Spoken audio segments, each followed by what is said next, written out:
Tulikuwa tumezoea mtu akishakuwa na pesa anaweza akafanya chochote. Mimi tofauti yangu, mtu mwenye pesa anaweza akafanywa chochote.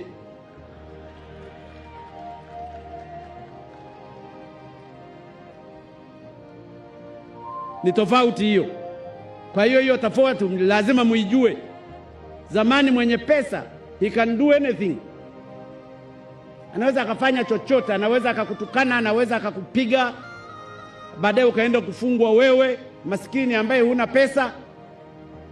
Anaweza akakuzaba makofi hadharani hata mbele ya mke wako. Polisi watamuogopa, wataenda kule wanasema mzee asema. Kwangu hapana. Mwenye pesa ukifanya lolote, wewe utafanywa lolote.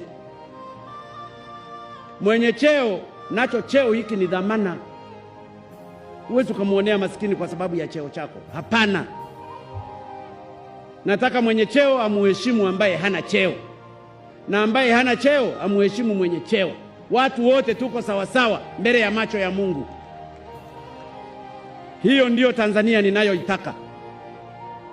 Hiyo ndiyo Tanzania mpya ninayoitaka.